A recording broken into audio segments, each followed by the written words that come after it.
안녕하십니까. 이어서 광주 MBC 뉴스투데이입니다. 세월호 침몰 사고 이후에 남모르게 소가리를 하는 사람들이 또 있습니다. 바로 사고 해역 인근 지역 어민들인데 세월호에서 유출된 기름이 양식장과 해안까지 확산되고 있습니다. 김양훈 기자가 사고 해역에 다녀왔습니다. 세월호가 침몰된 진도 조도 해역입니다. 검붉은 기름띠가 곳곳에 떠다닙니다. 맹골 수도의 거센 바람과 조류에 빠르게 퍼지고 있습니다. 기름은 사고역에서 5km 떨어진 미역 양식장까지 흘러들었습니다. 부표와 그물은 물론 미역까지 기름 범벅으로 변해버렸습니다. 수확을 포기할 상황이지만 인명피해가 워낙 크다 보니 하소연도 제대로 하지 못합니다. 지금 한참 미역을 수확할 시기인데요. 기름 유출 때문에 이런 좋은 미역을 생산을 못하고 있습니다. 생업을 포기하고 있습니다. 오일 펜스가 설치되고 방제 작업이 이루어지고 있지만 강한 물살에 작업은 더디기만 합니다. 보시는 것처럼 세월호에서 유출된 기름이 계속해서 해안가로 밀려들고 있습니다. 진도 동거차도 해안가 자갈도 기름에 검게 변해버렸습니다. 바닷물이 드나드는 해안선을 따라 흡착포가 설치됐지만 기름띠를 막기엔 역부족입니다. 어민과 공무원들은 벌써 일주일 가까이 해안가 방제에 온 힘을 쏟고 있습니다. 세월호에서 흘러나온 그 유류 때문에 지금 최선을 다해서 유류 방제를 위해서 개닦기 작업을. 세월호는 침몰 당시 연료로 쓰는 벙커 CU 등 200kl의 기름을 싣고 있었던 것으로 알려졌습니다. 문제는 선체가 침몰해 있어 기름 유출 지점을 찾기 어렵다 보니 앞으로 더 많은 기름이 유출될 가능성이 높다는 것입니다. 갈수록 기름이 더 많이 나오면 나왔죠. 덜 나오지는 않을 거라고 알고 있거든요. 앞으로가 이제 더 심하니까 아예 이 미역을. 세월호 침몰 사고는 바다가 삶의 터전인 어민들에게도 큰 상처를 주고 있습니다. MBC 뉴스 김양훈입니다. 세월호 참사가 대통령을 비롯한 여야 정치권에 대한 불신으로도 확산되고 있습니다. 박근혜 대통령이 사과를 하긴 했지만 미흡하다는 비판도 커지고 있습니다. 송정근 기자가 보도합니다. 세월호 참사 2주 만에 대국민 사과를 한 박근혜 대통령. 뭐라 사죄를 드려야 그 아픔과 고통이 잠시라도 위로를 받으실 수 있을지 가슴이 아픕니다. 국민 여러분께 죄송스럽고 마음이 무겁습니다. 하지만 분향소 유족 앞에서가 아닌 국무위원들이 모인 청와대에서 사과한 것이 적절하지 않다는 비판이 일고 있습니다.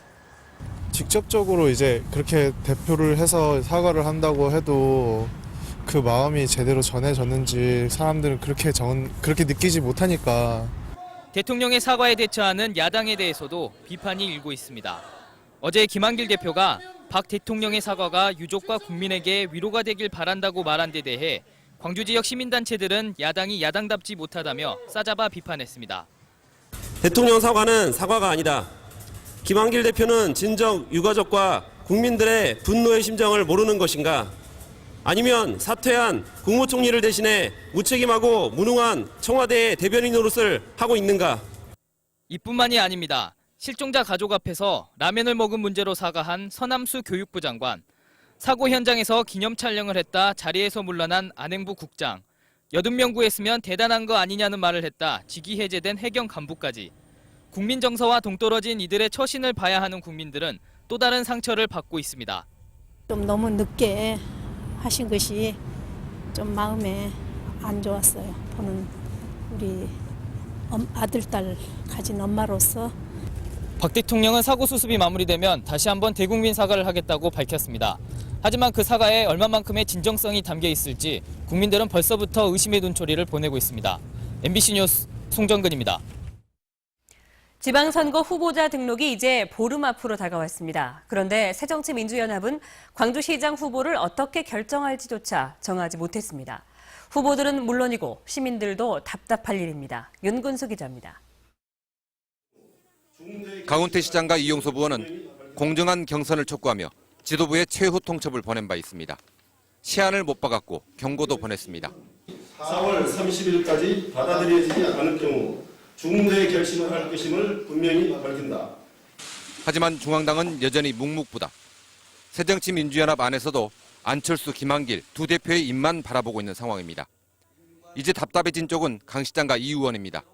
중대 결심을 예고했지만 전략공천의 빌미를 줄 수 있다는 점에서 당장 탈당을 선언하기도 어렵습니다. 4년 전부터 치열하게 경쟁했던 두 사람의 관계를 감안하면 한 배를 타더라도 5월 동주, 후보 단일화 효과도 장담할 수 없습니다. 이 때문에 일단은 더 지켜보며 중앙당을 계속 압박할 걸로 보입니다. 그러나 선거 일정을 감안하면 새정치민주연합이나 후보나 마냥 기다릴 수만은 없는 상황입니다. 선거가 한 달 앞으로 다가왔는데도 시민들에게 후보를 내놓기는커녕 후보 결정 방법조차 정하지 못하는 상황은 공당으로서 책임 있는 태도가 아니라는 비판도 나옵니다. MBC 뉴스 윤문수입니다. 새정치민주연합이 공론조사 위주로 후보 경선을 치르기로 함에 따라 입지자들이 선거인단에 제 사람을 심는 데 열을 올리고 있습니다. 새정치민주연합의 지방선거 후보들은 중앙당과 시도당 선관위가 주관하는 공론조사 선거인단 모집에 적극적으로 응해달라고 자신들의 지지자들을 독려하고 있습니다. 한편 광주시당은 구청장과 지방의원의 경우에 100% 공론조사로 경선을 치르기로 했고 전남지사 경선의 경우도 50%를 반영하는 공론조사 선거인단 투표가 결정적인 역할을 할 것으로 보입니다. 앞으로 자치단체가 대규모 국제행사를 유치하려면 재정 영향평가를 의무적으로 받아야 합니다. 안전행정부는 이런 내용을 골자로 한 지방재정법 개정안이 국회 본회의를 통과했고 6개월 뒤부터 시행된다고 밝혔습니다. 개정법은 대규모 재정 부담을 수반하는 국제행사 등은 신청 전에 평가와 심의를 받도록 했고 특히 사업비가 500억 원 이상인 경우는 안행부 장관이 정하는 전문기관에서 타당성 조사를 받도록 했습니다. 완도국제해조류박람회가 세월호 침몰 사고로 목표 관람객 유치에 차질이 빚어질 전망입니다. 국민적 애도 분위기 속에 적극적인 홍보도 하기 힘든 형편이어서 박람회 주최 측이 애를 태우고 있습니다. 보도에 김윤 기자입니다. 지난 11일 개막한 완도국제해조류 박람회. 각종 해조류의 생태를 전시하고 산업적 가치를 부각시킨 데다 다양한 체험거리를 마련해 호평을 받았습니다.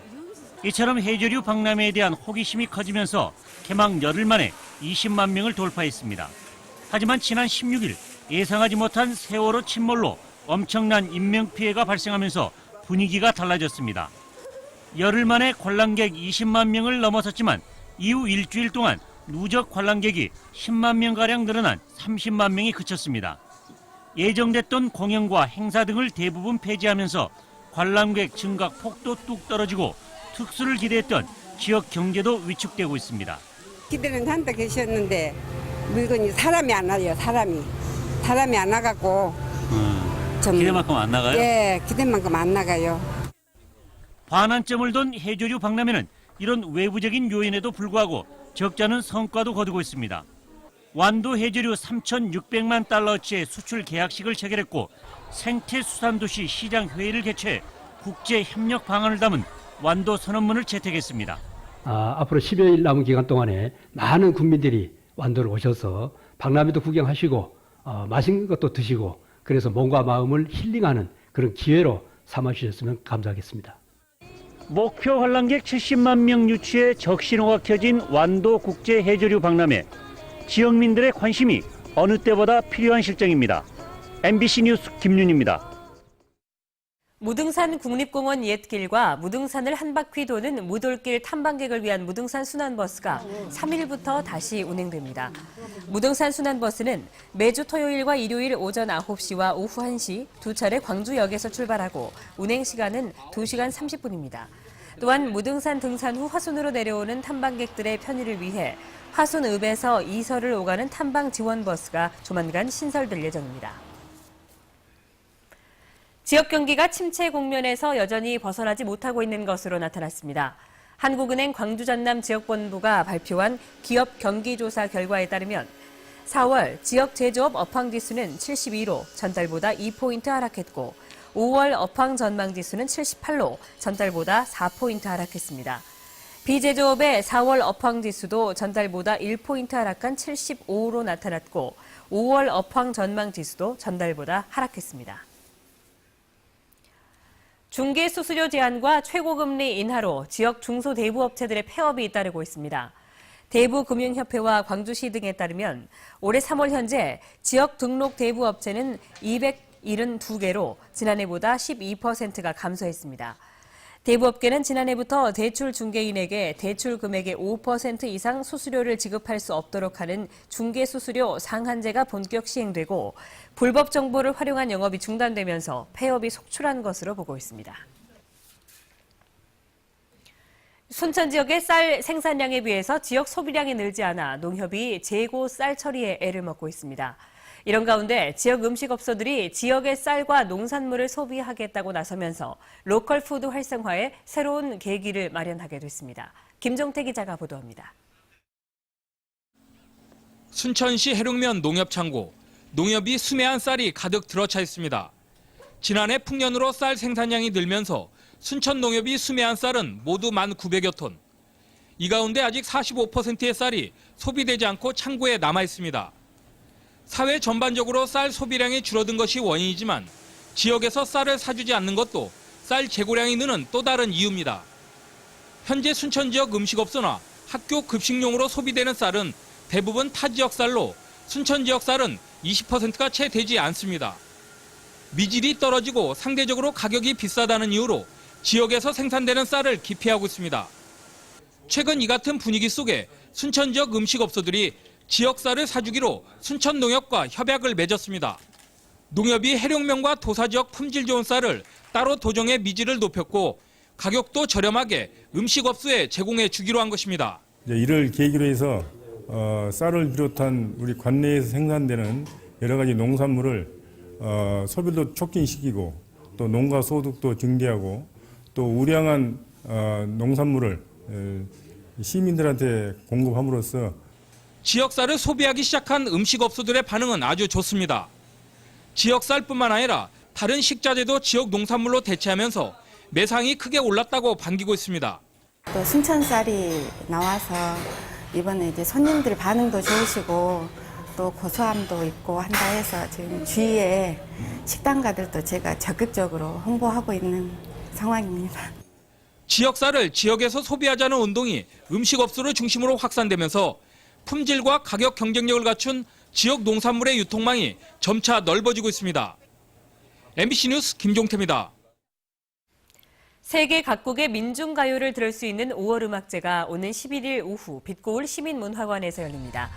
광주에서 만나는 세계 음악을 주제로 열리는 올해 5월 음악제는 임을 위한 행진곡을 비롯해 우리나라와 프랑스, 러시아 등 세계 10개 나라의 민중가요를 성악과 기악 연주로 들려줍니다. 이번 음악제에서는 또 영어로 번역된 임을 위한 행진곡이 처음으로 무대에서 선보일 예정입니다. 청년 실업과 취업난 등 사회적 문제를 다양한 예술 장르로 풀어내는 이색 공연과 전시가 어제 저녁 동구 대이동 학원가에서 열렸습니다. 행사를 기획한 젊은 예술가 그룹은 청년들이 느끼는 현실의 문제를 사전 인터뷰를 통해 수집해 시각예술과 다양한 퍼포먼스 등으로 표현했습니다. 행사에 참여한 청년들과 예술가들은 젊은이들의 아픈 현실을 해결하지는 못하더라도 답답한 심정을 토로하고 공감하는 취지로 무대를 마련했다고 말했습니다.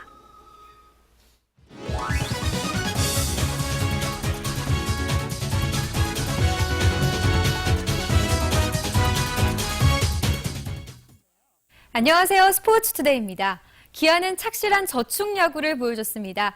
3번의 솔로 홈런 그리고 투타의 조화 속에서 매 이닝 1점씩 차곡차곡 쌓아가며 승기를 잡았습니다. 송은범 선수와 SK의 두 번째 만남, 시즌 두 번째 승리를 따내며 난조에 빠진 기아 마운드에 힘을 보탠 송은범 선수. 투구수는 많았지만 5.1이닝 2실점이라는 최소 실점을 기록하며 시즌 두 번째 승리를 따냈습니다. 타선의 지원 사격도 좋았습니다. 신종길의 방망이에서 홈런이 나왔습니다. 시즌 첫 홈런. 또 신종길입니다. 프로 데뷔 첫 멀티 홈런을 기록한 신종길. 챔피언스 필드는 들썩입니다. 호랑이 군단 경기 전 훈련하는 모습에서 반드시 승리하겠다는 의지가 돋보였는데요. 어제의 패배가 너무 아팠을까요? 경기 초반부터 장타를 선보이고 있는 기아입니다. 첫 홈런은 필의 방망이에서 나왔습니다. 1회 초 SK에게 선취점을 내줬지만 용병필이 시원한 좌월포를 쏘아 올리며 경기 흐름을 지켜나갑니다.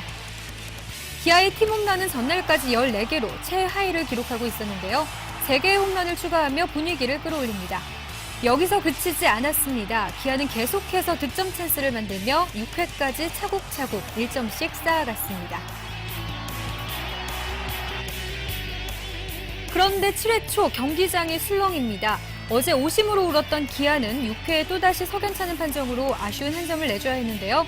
심판 판정에 불만을 품은 관중이 경기장에 난입합니다. 오심은 아쉽지만 스포츠는 건전하게 즐겨야죠. 지킬 건 지켜야 합니다. 침체에 빠진 기아에게 어제 값진 승리였지만 경기 후반 불미스러운 일로 다소 뒷맛이 씁쓸한 승리였습니다. 오늘 또 광주 기아 챔피언스 필드에서 기아는 SK와 3차전을 갖습니다. 기아의 선발은 양현종, SK는 레이에스입니다. 레이에스는 올 시즌 5번 등판에 1승 1패, 평균 자책점 4.55를 기록하고 있는데요. 지난달 20일 기아전에서 패전 투수로 기록되기도 했죠. 오늘 기아는 양현종 선수를 출격하는 만큼 2연승 기대해봅니다. 스포츠투데이였습니다.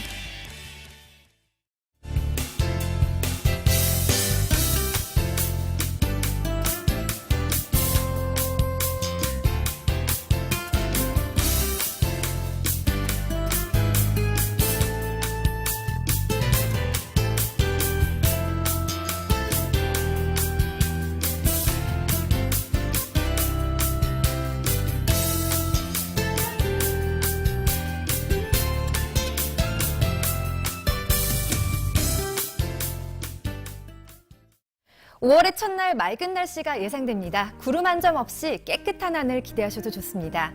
현재 기온 광주가 11도, 구례가 13도를 가리키고 있습니다. 낮 기온은 크게 올라설 텐데요. 지금보다 10도 이상 오른 24도, 25도가 예상됩니다. 그만큼 일교차도 크니까요. 감기에 걸리지 않도록 옷차림 잘해주셔야겠습니다. 이 시각 장성과 영광 9도, 화순이 8도를 가리키고 있습니다. 낮 최고 기온 담양 23도, 광주와 화순 24도, 구례 25도로 어제보다 4도가량 높겠습니다. 오늘의 생활지수는요, 기상청의 꽃가루 농도지수가 참나무와 소나무 모두 주황색으로 표시되어 있습니다. 높은 단계라는 뜻인데요. 알레르기가 있으신 분들은 더 주의하셔야겠습니다. 바다의 물결은 먼바다에서 1.5m로 비교적 잔잔하게 일겠습니다. 구조작업이 진행 중인 진도구는 바람의 세기가 초속 4에서 8m, 파도의 높이는 최고 0.5m가 예상됩니다. 내일과 모레에는 낮 기온이 더 올라서겠고요. 일요일 오후에는 비가 내리겠습니다. 날씨였습니다.